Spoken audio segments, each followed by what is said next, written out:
Muito bem, irmãos, eu convido você a abrir a sua Bíblia no livro de 1 Coríntios, capítulo 4, do versículo 26 ao 21.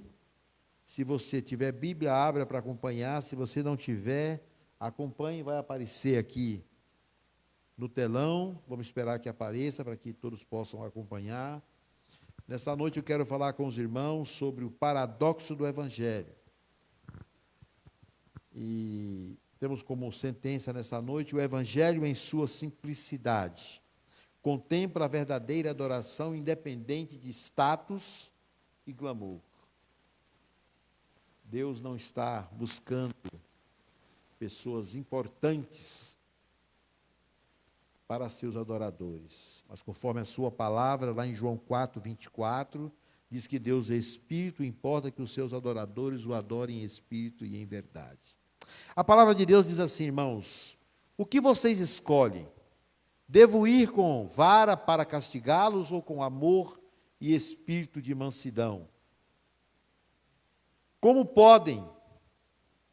Versículo 2, é isso.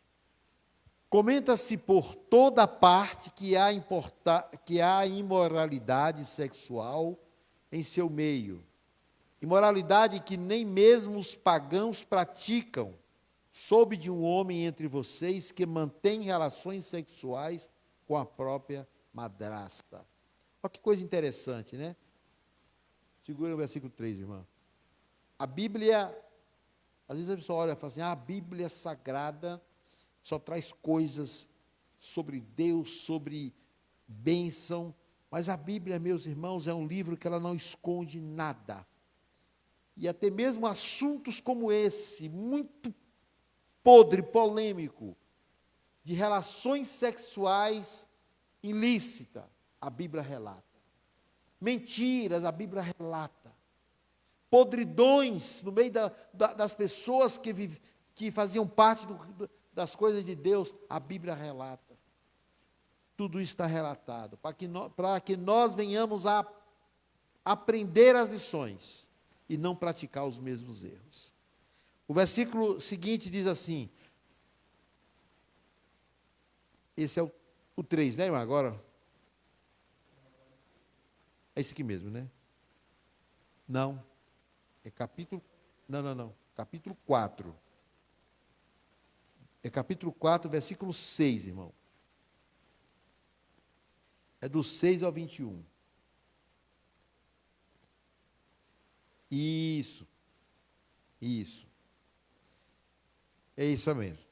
Aquele outro versículo está um pouco mais para frente, que nós vamos falar no próximo domingo. Mas amém. Irmãos, usei a mim mesmo e a Apolo para ilustrar o que eles tenho dito. Se aprenderem a não ir além daquilo que está escrito, não se orgulharão de um à custa do outro.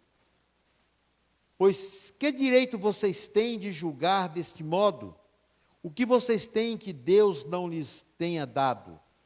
E se tudo o que temos vem de Deus, por que nos orgulharmos como se não fosse uma dádiva? Vocês consideram que já têm tudo de que precisam. Pensem que já são ricos e até já começaram a reinar sem nós. Gostaria que, de fato, já estivessem reinado, pois então eu reinaria com vocês. Por vezes, me parece que Deus colocou a nós, os apóstolos, em último lugar, como condenados à morte, espetáculo para o mundo inteiro, tanto para as pessoas como para os anjos.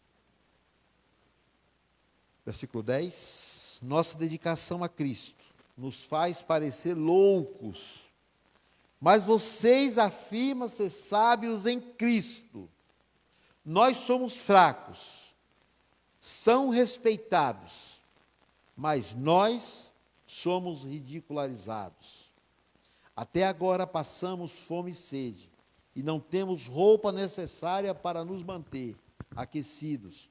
Somos espancados e não temos casa. Trabalhamos arduamente com as próprias mãos para obter sustento.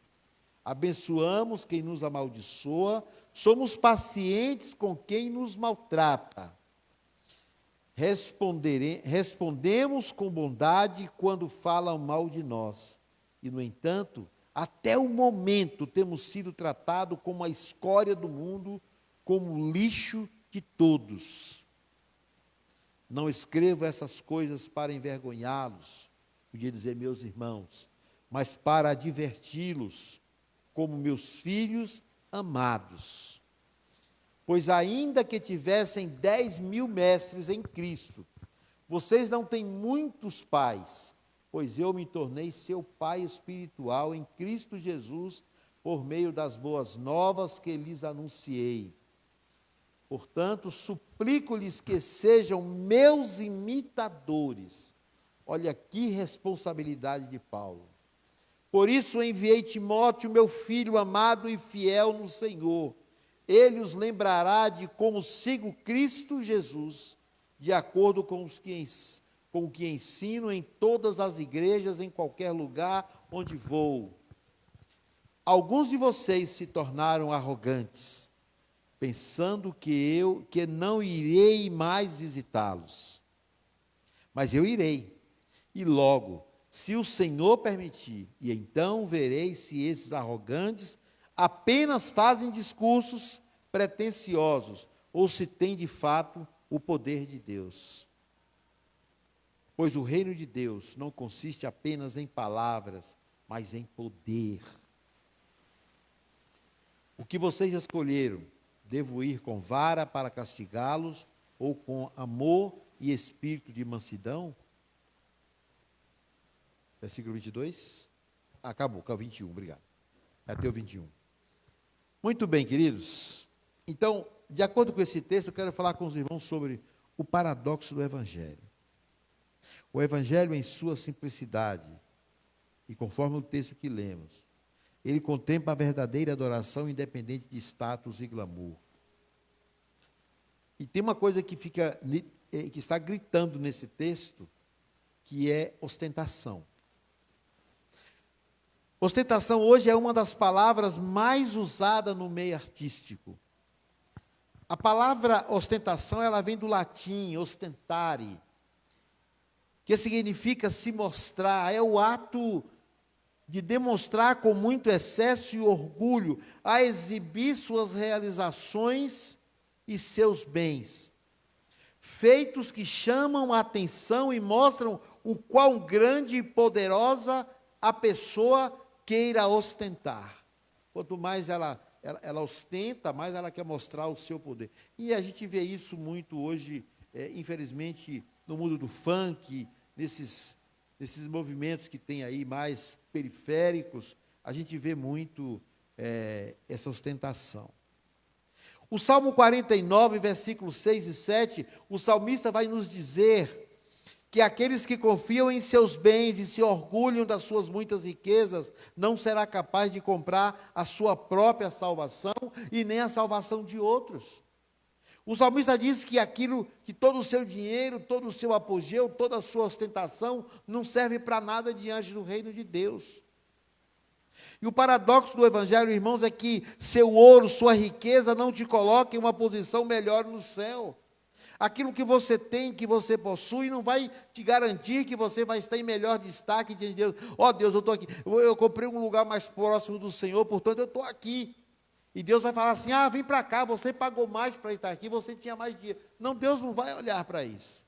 Deus não está preocupado com aquilo que você tem, com a riqueza que você tem, porque não é isso que compra o Evangelho. A posição do verdadeiro cristão será colocado à direita de Cristo, e esta posição só se conquista através do sangue de Cristo derramado na cruz do Calvário. É a única forma de você adquirir essa posição à direita de Cristo nos céus, é através da cruz do Calvário, do sangue que foi derramado. Portanto, o seu ouro, sua riqueza, pode ter valores aqui, mas para Deus não tem valor.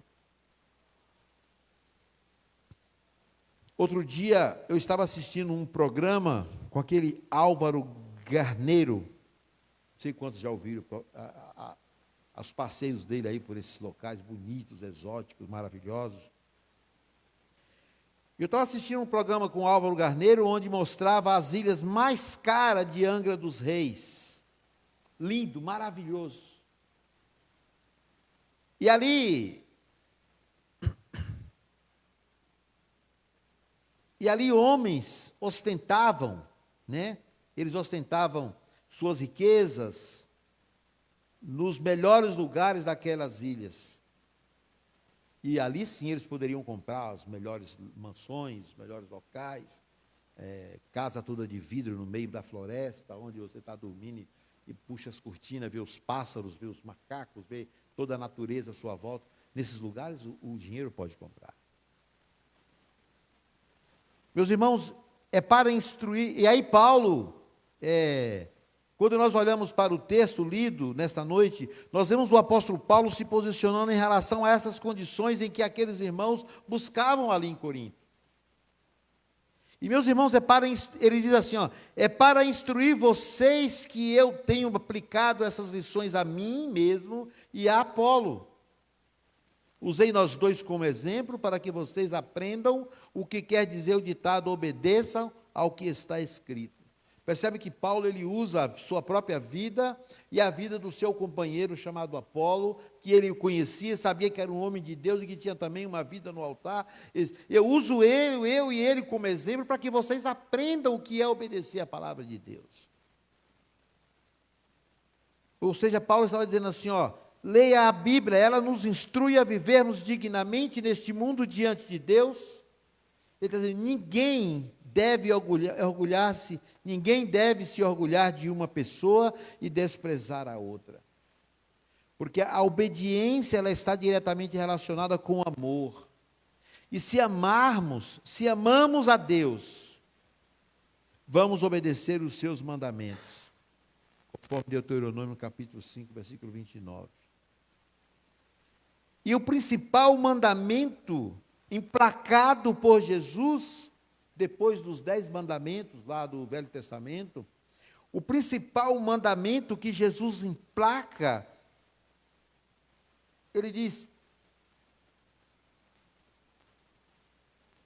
está lá em Mateus capítulo 22, de 37 a 29, onde ele diz assim, ame o Senhor seu Deus com todo o coração, com toda a alma e com toda a mente. O primeiro mandamento é esse.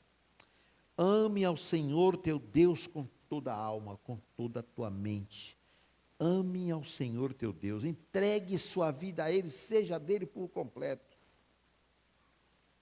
E ele fala assim, este é o maior mandamento e o mais importante. E ele fala assim, e o segundo mais importante é parecido com o primeiro. Ele fala assim, ame os outros, ou ame o próximo como você ama a você mesmo. E é aqui, irmãos, é aqui que pega. Quando a Bíblia diz assim, ama o seu próximo como você ama a você mesmo. Queira para o seu próximo aquilo que você quer para você. Não queira para o seu próximo aquilo que você descarta, que você já expurga, que para você é lixo. Não queira isso para o seu próximo.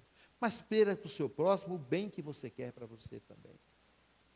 E ele vai então ensinando aqueles irmãos ali que tinham uma vida totalmente fora desse contexto. E então, o que Paulo está dizendo aqui é que quando preferências humanas encontram lugar no seio da igreja, é um forte indício que a visão da cruz ela ficou obscura no coração das pessoas.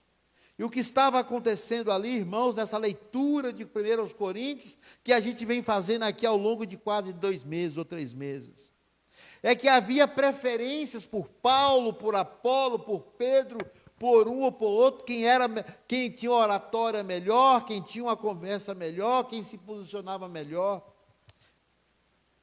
Então Paulo vem orientando esses irmãos que não pode haver essas preferências humanas, porque quem tem que estar no centro da igreja é Cristo Jesus. E ao invés de pregarem um evangelho de salvação, eles começam a viverem um evangelho de benefícios. E esses benefícios alcançados quando Cristo não está no centro da igreja, esses benefícios alcançados se tornam objetos de ostentação. Evangelho não é isto. Evangelho busca uma maturidade espiritual na igreja de Cristo. O Evangelho, ele busca a unidade, ele busca a piedade de cada um de nós. O Evangelho, ele busca a união para a adoração verdadeira, onde podemos ser conhecidos de Cristo, onde podemos viver livres, mesmo quando falhamos, porque o seu perdão é maior que a nossa falha. Isso é Evangelho. Evangelho é sabermos que, como igreja, precisamos prostrar-se diante da cruz de Cristo e prestar-lhes uma verdadeira adoração, independente dos problemas, independente das situações estabelecidas, como havia muitos problemas ali em Corinto, e esses problemas que estavam acontecendo eram relacionados àqueles irmãos, e aquilo descaracterizavam aqueles irmãos de verdadeiros adoradores. Nós estamos em pleno século 21, e essa palavra traz para nós, irmãos, uma realidade muito forte. Na nossa individualidade, como igreja, nós devemos lutar todos os dias, com todas as nossas forças, com todas as nossas armas estabelecidas pela Bíblia, porque as lutas não cessam nem um dia. Todos nós temos lutas das mais diversas causas.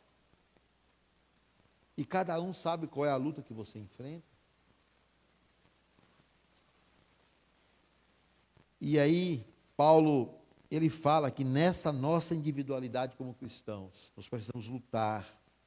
Paulo fala do calçado, do soldado, e na armadura espiritual, esse calçado é a preparação do evangelho da paz, que se refere à confiança e à segurança que o crente encontra no evangelho de Cristo, que ele trouxe paz com Deus. Outro item importante nas armaduras é que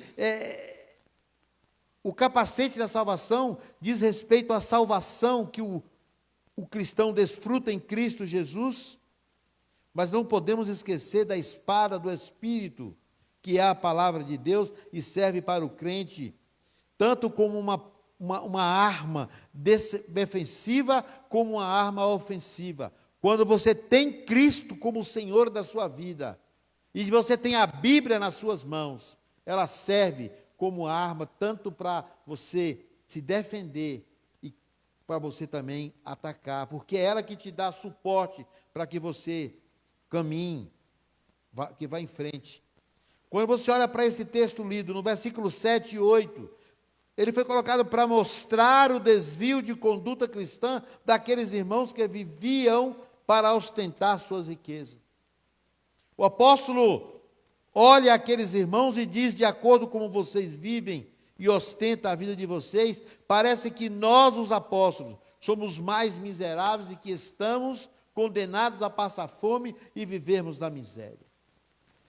Então Paulo diz assim: olha, parece que a forma como vocês se posicionam, parece que a forma como vocês se colocam, parece que nós somos os miseráveis e estamos aqui para passar fome. E Paulo começa a descrever, olha, às vezes as pessoas nos ofendem, mas nós temos que responder com amor, temos que responder com bondade, às vezes nós somos amaldiçoados e nós temos que abençoar a vida de vocês.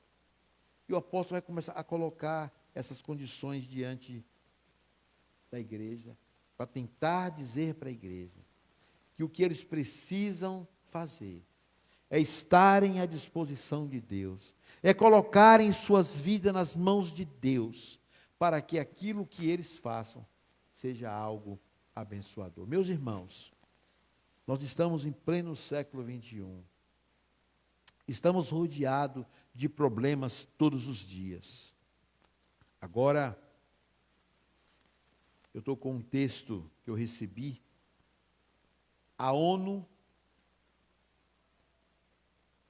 Como é que é a Organização das Nações Unidas. A ONU agora lançou um documento se declarando inimiga da igreja, inimigo do evangelho.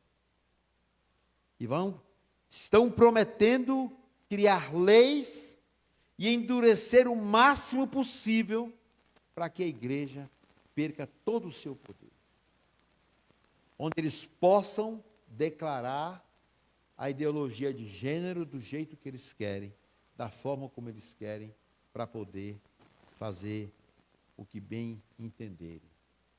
Mas nossa oração é que Deus continue no controle da nação e do mundo, para que nós possamos ver os nossos filhos crescerem como homem, nossas filhas crescerem como mulheres e constituírem famílias e garantir aquilo que está na Bíblia. Deixará o homem, pai e mãe, unirá sua mulher e constituirá-se uma família, para a honra e glória do nome do Senhor. Essa é a nossa oração. Irmãos, eu quero concluir essa palavra.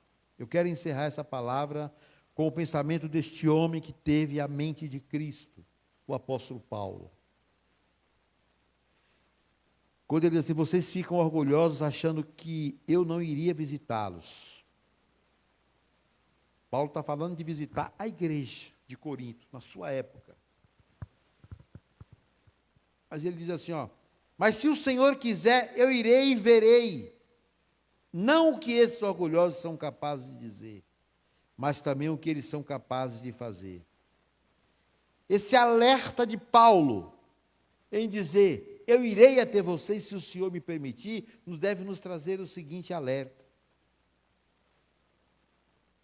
O que nos é revelado é que no momento, num abrir e piscar de olhos, o Senhor Jesus voltará. E a Bíblia diz que a última trombeta soará. E os mortos ressuscitarão incorruptíveis. E nós seremos transformados. Está em próprio 1 Coríntios, capítulo 15, versículo 22. Assim, meus irmãos, devemos viver em humildade de vida diante de Cristo Jesus. Esperançosos e confiantes de que a qualquer momento o Senhor vem buscar a sua igreja. O Senhor vem buscar a sua igreja. Isso significa, o Senhor vem nos buscar como igreja do Senhor. E para tanto, eu e você, precisamos estar preparados, precisamos estar alertas. Não podemos estar como aquelas 5 virgens da passagem das 10 virgens. Estavam lá esperando o noivo, mas o noivo se atrasa. E quando o noivo chega lá para meia-noite, tantas horas da noite, só 5 estavam preparadas esperando o noivo. As 5 entraram no requinte lá do noivo, e as outras 5 tiveram que voltar para comprar azeite. Quando voltaram, os portões já tinham se fechado, não dava mais tempo. Então fiquemos alertas como servos do Senhor, porque o Senhor vem. O Senhor vem buscar a sua igreja. Não sabemos o dia nem a hora, mas sabemos que os acontecimentos que estão acontecendo no mundo apontam para a volta de Cristo. E a palavra diz que Jesus vem buscar a sua igreja. Então devemos nos preparar que logo o Senhor vai nos buscar, e para tanto precisamos estar. Não podemos ficar como aqueles irmãos ali em Corinto, buscando preferências, buscando posições, buscando encontrar aquilo que nos agrada e praticando coisas que não agradavam a Deus. Mas o que Paulo chama a nossa atenção é que devemos viver alertas, buscando sempre ao Senhor. E ele usa o seu próprio exemplo da sua própria vida e do seu companheiro em Cristo Jesus, Apolo, para que todos pudessem se espelhar neles e seguir em diante. E nossa palavra nessa noite é que você se espelhe na Bíblia, que você busque conhecer mais e mais a palavra de Deus, para que você não seja surpreendido no dia que o Senhor vier buscar a sua igreja. Amém? Que Deus nos abençoe.